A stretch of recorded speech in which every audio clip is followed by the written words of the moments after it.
नमस्कार दर्शक बंधु आपण को आम चैनल को स्वागत। नूतन वर्ष 2026 हार्दिक अभिनंदन एवं शुभेच्छा सहित आज कार्यक्रमटी को आरंभ करिबा एवं जानिबा समस्त कर्कट राशि व्यक्तिविशेषकर भाग्यटी एही 2026 रे केमिति रहिबा कौन आणिब परिवर्तन आपणक जीवन रे। देखंतु दर्शक बंधु कर्कट राशिर तीनोटी नक्षत्र रही। प्रथमटी हेउची पुनर्वसु कर्कट बा 7/4 कर्कट राशि। द्वितीय हेउची पुष्या कर्कट बा 8/4 कर्कट राशि एवं तृतीयटी हेउची अश्लेषा कर्कट बा 9/4 कर्कट राशि। देखंतु एही तीनोटी नक्षत्रर नक्षत्राधिपति अलगा अलगा होइथांती। तेणुकरी यही 2026 रे आपणक कर्कट राशि होइथिले मध्य आपणक नक्षत्र अनुसारे आपणको अलगा अलगा फल प्राप्त होइथाए। किछि कर्कट राशिर व्यक्तिविशेष मानकु एही 2026 रे शुभाशुभ फल प्राप्ति हेबो एवं किछि कर्कट राशिर व्यक्तिविशेष मानकु अशुभ फल मध्य प्राप्त हेबो।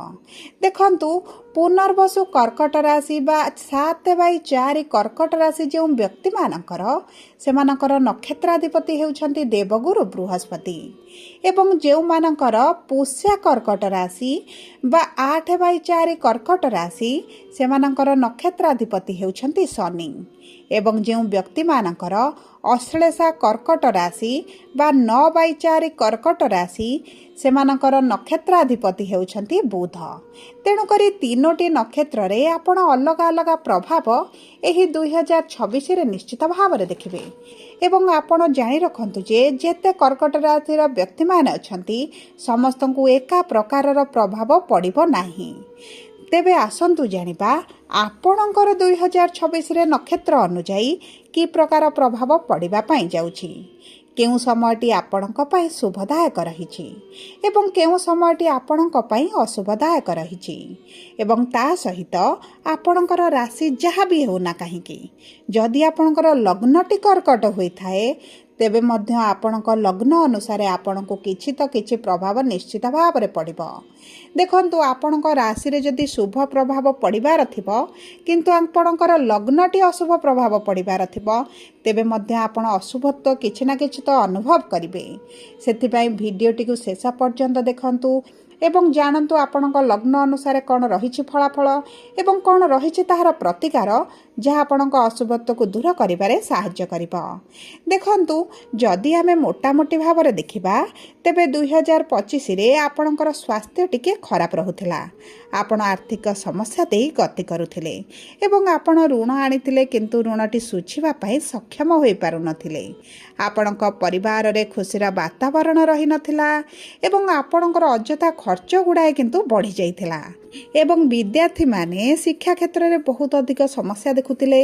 बहुत गुड़िए कर्कट राशि व्यक्ति मानकर चाकरी चली जाइथिला एवं वर्तमान चाकरी क्षेत्र में समस्या रही एवं चाकरी रे अस्थिरता मध्य रही ता सहित समाज रे आपणकर मान सम्मान रे हानि घटुथिला एवं बहुत गुड़िए कर्कट राशि व्यक्ति माने संतान संतति को नहीं बहुत अधिक चिंतित रे रहुथिले। किंतु देखंतु 2025 रे जेउ भली भाव रे परिस्थिति आपणकर थिला 2026 रे सेथिरे परिवर्तन आसीबो ना सेमिति आपणकर रहिबो एही भिडियो रे विस्तृत भाव रे आलोचना करिबा। किंतु आपण आपणकर व्यस्त बहुल समय मध्यरु मात्र 10 मिनिट समय आपण निज पई दियंतु एवं जानंतु आपणकर राशि लग्न नक्षत्र अनुसारे 2026 रे कोन घटिबा पई जाउछि। किंतु भिडियोटी आरंभ करने पूर्वरु जदि आपणकर भी कर्कट राशि होइथाए एवं आपण भी ईश्वर को आंतरिक भक्ति एवं विश्वास करती तेबे भिडियोटी को लाइक करंतु। कमेंट बॉक्स रे जय जगन्नाथ जय माँ लक्ष्मी अवश्य लिखि दियंतु। ता सहित आम सह जोगाजोग करिबा पई भिडियोर मध्य भागरे एक व्हाट्सएप नंबर टिए दिया जाइछि जो नंबर साहाय्य आपण आम सह जोगाजोग करी निजर नूतन कुंडली प्रस्तुत करि परिबे कुंडली विश्लेषण कराई परिबे किंबा आपणकर चाकरी विवाह व्यवसाय प्रेम संपर्क शिक्षा स्वास्थ्य को नहीं किछि समस्या रहुथिला ताहार सहजरे एवं स्वल्प मूल्य रे समाधान करि परिबे। सेति पई आपण आम सह भिडियोर शेष पर्यंत जोड़ी होई रुहंतु एवं ହ୍ୱାଟ୍ସଆପ୍ ନମ୍ବର ମାଧ୍ୟମରେ ଆମ ସହ ଯୋଗାଯୋଗ କରନ୍ତୁ। ଏବେ ଆସନ୍ତୁ କାର୍ଯ୍ୟକ୍ରମଟିକୁ ଆଗକୁ ବଢ଼ାଇବା।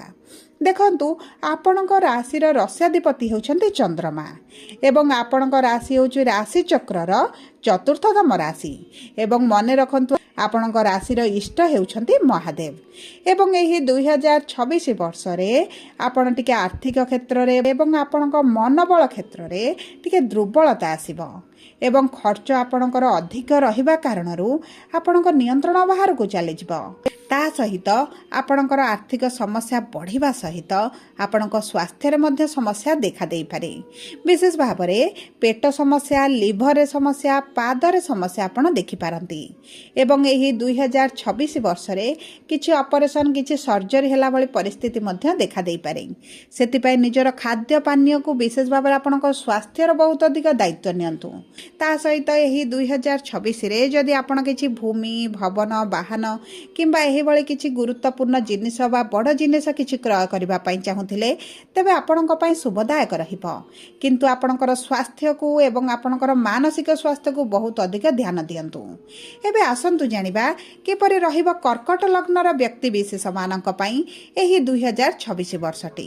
ଦେଖନ୍ତୁ, ଯେଉଁ ବ୍ୟକ୍ତିମାନଙ୍କର କର୍କଟ ଲଗ୍ନ, ସେମାନଙ୍କର ଲଗ୍ନାଧିପତି ହେଉଛନ୍ତି ଚନ୍ଦ୍ରମା ଏବଂ ପଞ୍ଚମାଧିପତି ମଙ୍ଗଳ ଏବଂ ନବମାଧିପତି ହେଉଛନ୍ତି ବୃହସ୍ପତି। ଦେଖନ୍ତୁ, କର୍କଟ ଲଗ୍ନର ବ୍ୟକ୍ତିବିଶେଷଙ୍କ ପାଇଁ ଏହି 2026 ବର୍ଷଟି ଟିକେ ଜଗି ରଖି ଚଳିବାର ଆବଶ୍ୟକତା ରହିଛି। ଆପଣଙ୍କର ଶାରୀରିକ ପୀଡ଼ା ଦେଖାଦେଇପାରେ, ମାନସିକ ଦୁଶ୍ଚିନ୍ତା ବଢ଼ିପାରେ, ଆପଣଙ୍କ କର୍ମକ୍ଷେତ୍ରରେ ସମସ୍ୟା ବଢ଼ିବ, ଅସ୍ଥିରତା ଦେଖାଯିବ, ଚାକିରି ଚାଲିଯିବାର ଭୟ ରହିପାରେ, ଚାକିରି ମଧ୍ୟ ଚାଲିଯାଇପାରେ ଏବଂ ବିଶେଷ ଭାବରେ ଆପଣଙ୍କ ଦାମ୍ପତ୍ୟ ଜୀବନରେ ଛୋଟ ଛୋଟ କଥାକୁ ନେଇ ମନାନ୍ତର, ମତଭେଦ ଭଳି ପରିସ୍ଥିତି ମଧ୍ୟ ଦେଖାଦେଇପାରେ। ସେଥିପାଇଁ ଆପଣଙ୍କର ଯଦି କର୍କଟ ଲଗ୍ନ ହୋଇଥାଏ, ଏହିସବୁ କ୍ଷେତ୍ରଗୁଡ଼ିକୁ ବିଶେଷ ଭାବରେ ଧ୍ୟାନ ଦିଅନ୍ତୁ ଏବଂ ଚେଷ୍ଟା କରନ୍ତୁ କିଛିଟା ଅର୍ଥକୁ ସେଭିଙ୍ଗସ୍ କରି ରଖିବା ପାଇଁ, କାରଣ କିଛି ଇମର୍ଜେନ୍ସିର ଆବଶ୍ୟକତା ମଧ୍ୟ ଏହି 2026ରେ ଆପଣଙ୍କୁ ପଡ଼ିପାରେ। ସେଥିପ୍ରତି ଆପଣଙ୍କୁ ଟିକେ ଦୃଷ୍ଟି ଦେବାକୁ ପଡ଼ିବ। ଯେଉଁମାନେ ବିଦ୍ୟାର୍ଥୀ ଅଛନ୍ତି, ସେମାନଙ୍କ ବିଦ୍ୟା କ୍ଷେତ୍ରରେ ମଧ୍ୟ ଟିକେ ସମସ୍ୟା ଦେଖାଦେଇପାରେ, ଦ୍ୱନ୍ଦ୍ୱରେ ରହିପାରନ୍ତି, ମନ ବିଚଳିତ ହୋଇପାରେ, ପାଠରୁ ମନ ହଟିପାରେ। କିଛି ବ୍ୟକ୍ତି କର୍କଟ ରାଶିର ମଧ୍ୟ ଶିକ୍ଷାକୁ ଅଧାରେ ଛାଡ଼ି ଦେଇପାରନ୍ତି। ଏହିଭଳି କିଛି ନା କିଛି ନକାରାତ୍ମକ ପରିସ୍ଥିତି ଆପଣ ଅନୁଭବ କରିପାରନ୍ତି। ତେବେ ସବୁ ପରେ ଅଶୁଭତ୍ୱକୁ ଦୂର କରି ସମସ୍ତ କର୍କଟ ଲଗ୍ନର ବ୍ୟକ୍ତିବିଶେଷଙ୍କ ପାଇଁ ଏହି ଉପାୟଟି ରହିଛି। ଆପଣ ପ୍ରତିଦିନ ଅଶୁଭତ୍ୱକୁ ଦୂର କରି ଶୁଭାଶୁଭ ଫଳକୁ ବୃଦ୍ଧି କରିବା ପାଇଁ ପ୍ରତ୍ୟେକ ସୋମବାର ଦିନ ମହାଦେବଙ୍କର ପୂଜାର୍ଚ୍ଚନା କରନ୍ତୁ। ମହାଦେବଙ୍କ ମନ୍ଦିରରେ ଯାଆନ୍ତୁ, ସଫେଇ କାର୍ଯ୍ୟ କରନ୍ତୁ, ମହାଦେବଙ୍କ ଉପରେ ଜଳ ଚଢ଼ାନ୍ତୁ ଏବଂ ପାଖରେ ଧଳା ରୁମାଲଟି ଆପଣ ପ୍ରତିଦିନ ରଖନ୍ତୁ।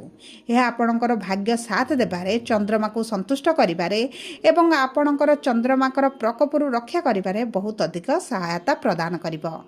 ଏବେ ଆସନ୍ତୁ ଜାଣିବା ନକ୍ଷତ୍ର ଅନୁଯାୟୀ ଆପଣଙ୍କର କିଭଳି କଟିବ 2026 ବର୍ଷଟି। ଦେଖନ୍ତୁ, ପ୍ରଥମଟି ହେଉଛି ପୁନର୍ବସୁ କର୍କଟ ବା 7/4 କର୍କଟ ରାଶି। ଏହି ନକ୍ଷତ୍ରର ବ୍ୟକ୍ତିବିଶେଷମାନେ ଗୁରୁ ଅଂଶରେ ବା ଗୁରୁ ମହାଦଶାରେ ଜନ୍ମଗ୍ରହଣ କରିଥାନ୍ତି। ଦେଖନ୍ତୁ, ଏହି 2026 ବର୍ଷରେ ଗୁରୁ ଆପଣଙ୍କ ନକ୍ଷତ୍ରରେ ଖରାପ ପରିସ୍ଥିତିରେ ରହୁଛନ୍ତି। ତେଣୁକରି ଆପଣଙ୍କର ବିଶେଷ ଭାବରେ ଆର୍ଥିକ କଷ୍ଟଟି ଅନୁଭବ କରିବେ। ଆପଣଙ୍କର ଯଦି କିଛି କରଜ ଥିଲା, ତାହା ମଧ୍ୟ ବଢ଼ିପାରେ ଏବଂ ତା ସହିତ ଆପଣ କିଛି କରଜ ମଧ୍ୟ ଆଣିପାରନ୍ତି କିମ୍ବା ଆପଣଙ୍କର କିଛି ତତ୍କାଳୀନ ଅର୍ଥର ଆବଶ୍ୟକତା ପଡ଼ିପାରେ, ଯେଉଁ ପାଇଁ ଆପଣଙ୍କୁ କିଛି କରଜ କରିବାକୁ ପଡ଼ିପାରେ, ଲୋନ୍ କରିବାକୁ ପଡ଼ିପାରେ କିମ୍ବା ଆପଣ କିଛି ଭୂମି, ଯାନ କ୍ରୟ କରିବା ପାଇଁ ମଧ୍ୟ କିଛିଟା କରଜ କରିପାରନ୍ତି, ଲୋନ୍ କରିପାରନ୍ତି। ଦେଖନ୍ତୁ, ଆର୍ଥିକ ସମସ୍ୟାଟି ଆପଣଙ୍କର ସମ୍ପୂର୍ଣ୍ଣ ବର୍ଷଟି ଆପଣ ଅନୁଭବ କରିବେ। ସେଥିପାଇଁ ଅର୍ଥର ସଦୁପଯୋଗ କରିବା ପାଇଁ ବହୁତ ଅଧିକ ଚେଷ୍ଟା କରନ୍ତୁ। ଏବେ ଆସନ୍ତୁ ଜାଣିବା ଦ୍ୱିତୀୟ ବା ପୁଷ୍ୟା କର୍କଟ 8/4 ଏ କର୍କଟ ରାଶିର ବ୍ୟକ୍ତିବିଶେଷଙ୍କ ବିଷୟରେ। ଦେଖନ୍ତୁ, ଏହି ନକ୍ଷତ୍ରର ବ୍ୟକ୍ତିମାନେ ଶନି ଅଂଶରେ ବା ଶନି ମହାଦଶାରେ ଜନ୍ମଗ୍ରହଣ କରିଥାନ୍ତି। ଏହି ବ୍ୟକ୍ତିମାନଙ୍କ ପାଇଁ 2026 ବର୍ଷଟି ଆପଣଙ୍କର ମାନସିକ ଚିନ୍ତାକୁ ବୃଦ୍ଧି କରିବ। ଆପଣଙ୍କର ପାରିବାରିକ ଚିନ୍ତା, ଆପଣଙ୍କ କର୍ମକ୍ଷେତ୍ରକୁ ନେଇ ଚିନ୍ତା, ଆପଣଙ୍କର ପୁତ୍ର କନ୍ୟାମାନଙ୍କୁ ନେଇ ଚିନ୍ତା, ବହୁତ ଗୁଡ଼ିଏ ଚିନ୍ତା ସମସ୍ୟା ଭିତରେ ଆପଣଙ୍କର ଦିନଟି ଅତିବାହିତ ହେବ। ଦେଖନ୍ତୁ, ଯେତେବେଳେ ଚନ୍ଦ୍ରମାଙ୍କ ଉପରେ ଶନି ହାବି ହୋଇଯାନ୍ତି, ସେତେବେଳେ ଆପଣଙ୍କର ମାନସିକ ଅସ୍ଥିରତା ଦେଖାଦେଇପାରେ, ମନରେ ବହୁତ ଗୁଡ଼ିଏ ଚିନ୍ତା ରହିପଡ଼େ, ଆପଣ ଦୁଶ୍ଚିନ୍ତା ବଢ଼ିପାରେ, ଆପଣଙ୍କର ଶାରୀରିକ ସ୍ୱାସ୍ଥ୍ୟ ମଧ୍ୟ ଖରାପ ହୋଇପାରେ। ତା ସହିତ ଏହି ବର୍ଷ ଯଦି ଆପଣ ବିଦ୍ୟାର୍ଥୀ ଅଛନ୍ତି, ତେବେ ଆପଣଙ୍କର ମନ ଭ୍ରମିତ ଅଶିକ୍ଷिତ ହେବା କାରଣରୁ କିମ୍ବା ଆପଣଙ୍କ ପରିଶ୍ରମ ଅନୁଯାୟୀ ଆପଣଙ୍କୁ ରେଜଲ୍ଟ ନ ମିଳିବା କାରଣରୁ ଏବଂ ଆପଣ ଯଦି ପ୍ରେମ ସମ୍ପର୍କରେ ଅଛନ୍ତି ଆପଣଙ୍କ ପ୍ରେମ ସମ୍ପର୍କରେ ବିଫଳତା ଆପଣଙ୍କ ସାଥୀ ଆପଣଙ୍କୁ ଠକିଲା ଭଳି ଚିଟ୍ କଲା ଭଳି ପରିସ୍ଥିତି ମଧ୍ୟ ଆପଣ ଅନୁଭବ କରିପାରନ୍ତି। ଦେଖନ୍ତୁ ବହୁତ ଗୁଡ଼ିଏ କାରଣ ଆପଣଙ୍କୁ ଏହି ବର୍ଷ ଦେଖାଯିବ ଯେଉଁ କାରଣରୁ ଆପଣଙ୍କର ଦୁଶ୍ଚିନ୍ତାଟି ବଢ଼ିଯିବ। ଏବେ ଆସନ୍ତୁ ଜାଣିବା କିପରି ରହିବ ଅଶ୍ଳେଷା କର୍କଟ ବା 9/4 କର୍କଟ ରାଶିର ବ୍ୟକ୍ତିବିଶେଷଙ୍କର ଏହି 2026 ବର୍ଷଟି। ଦେଖନ୍ତୁ ଏହି ନକ୍ଷତ୍ରରେ ଜନ୍ମିତ ବ୍ୟକ୍ତିମାନେ ବୁଧ ଅଂଶରେ ବା ବୁଧ ମହାଦଶରେ ଜନ୍ମଗ୍ରହଣ କରିଥାନ୍ତି। ତେଣୁକରି ଏହି 2026 ବର୍ଷଟି ଅଶ୍ଳେଷା କର୍କଟ ରାଶିର ବ୍ୟକ୍ତିବିଶେଷଙ୍କ ପାଇଁ ବହୁତ ଅଧିକ ଶୁଭଦାୟକ ରହିଛି। ଯଦି ଆପଣ ବିବାହର ଯୋଜନାରେ ଅଛନ୍ତି ଆପଣଙ୍କ ବିବାହ ମଧ୍ୟ ହୋଇପାରେ। ଯେଉଁ ବ୍ୟକ୍ତିମାନେ ପ୍ରେମ ସମ୍ପର୍କରେ ଅଛନ୍ତି ପ୍ରେମ ବିବାହ କରିବା ପାଇଁ ଚାହୁଁଛନ୍ତି ପ୍ରେମ ବିବାହ ହୋଇପାରେ। ଦ୍ୱିତୀୟ ବିବାହ ହେବାର ମଧ୍ୟ ବହୁତ ଅଧିକ ଯୋଗ ଆପଣଙ୍କର ବନୁଛି। ଯଦି ଆପଣ କିଛି ଗୃହ ପ୍ରବେଶ କରିବା ପାଇଁ ଚାହୁଁଛନ୍ତି କିମ୍ବା ନୂତନ ଜମି ଭୂମି ଗାଡ଼ି କ୍ରୟ କରିବା ପାଇଁ ଚାହୁଁଛନ୍ତି ତେବେ ମଧ୍ୟ ଆପଣଙ୍କ ପାଇଁ ଅତି ଉତ୍ତମ ରହିବ। ଦେଖନ୍ତୁ ଦ୍ୱିତୀୟ ଅର୍ଦ୍ଧଟି ଗୁରୁଙ୍କର ଚଳନ ପରେ ଯଦି ଆପଣଙ୍କର କିଛି ଶୁଭ କାର୍ଯ୍ୟ କରିବାର ଥିଲା ତେବେ ଆପଣଙ୍କ ପାଇଁ ବହୁତ ଅଧିକ ଶୁଭଦାୟକ ରହିବ। ତା ସହିତ ଯଦି ଆପଣ କିଛି ବିଦେଶ ଯିବାକୁ ଚାହୁଁଥିଲେ ତେବେ ମଧ୍ୟ ସେଥିରେ ଆପଣ ସଫଳତା ପ୍ରାପ୍ତି କରିବେ। ସବୁ ପରେ ଅଶୁଭତ୍ୱକୁ ଦୂର କରି ଶୁଭାଶୁଭ ଫଳକୁ ବୃଦ୍ଧି କରିବା ପାଇଁ ଆପଣଙ୍କର ବିଶେଷ ଭାବରେ ସ୍ୱାସ୍ଥ୍ୟକୁ ଇମ୍ପ୍ରୁଭ୍ କରିବା ପାଇଁ ଆପଣ ପ୍ରତ୍ୟେକ ଦିନ ମେଥି ଏବଂ ହଳଦୀ ଖାଆନ୍ତୁ। ଏହା ଆପଣଙ୍କ ସ୍ୱାସ୍ଥ୍ୟରେ ବହୁତ ଅଧିକ ପରିବର୍ତ୍ତନ ଆଣିବ। ଏବଂ ରାମ ରକ୍ଷା ସ୍ରୋତ ମଧ୍ୟ ପାଠ କରନ୍ତୁ। ଏକାଦଶ ରୁଦ୍ର ମଧ୍ୟ ଆପଣ ଶୁଣନ୍ତୁ। ପୂର୍ଣ୍ଣିମାର ବ୍ରତ ମଧ୍ୟ ରଖିବା ପାଇଁ ଚେଷ୍ଟା କରନ୍ତୁ ଏବଂ ପାଖରେ ଗୋଟେ ରୂପାର କଏନ୍ଟା ଆପଣ ରଖନ୍ତୁ। ଏହା ଆପଣଙ୍କର ଭାଗ୍ୟକୁ ଆପଣଙ୍କର ଲକ୍କୁ ଆପଣଙ୍କ ସାଥ ଦେବ। ଏବଂ ଚେଷ୍ଟା କରନ୍ତୁ ଆପଣ ସ୍ନାନ ଜଳରେ ଟିକେ ଲୁଣ ମିଶାଇ ସ୍ନାନ କରିବା ପାଇଁ। ଏହା ମଧ୍ୟ ଆପଣଙ୍କର ନକାରାତ୍ମକ ଊର୍ଜାକୁ ଆପଣଙ୍କ ଠାରୁ ଦୂରକୁ ନେବ। ସବୁ ପରେ ଯଦି ଆପଣଙ୍କର କର୍କଟ ରାଶି ହୋଇଥାଏ ଭିଡ଼ିଓଟି କିଭଳି ଲାଗିଲା କମେଣ୍ଟ ବକ୍ସରେ ଲେଖି ଜଣାନ୍ତୁ। ଯଦି ପ୍ରଥମ ଥର ଆମ ଚ୍ୟାନେଲକୁ ଆସିଛନ୍ତି ଚ୍ୟାନେଲଟିକୁ ସବସ୍କ୍ରାଇବ୍ କରନ୍ତୁ।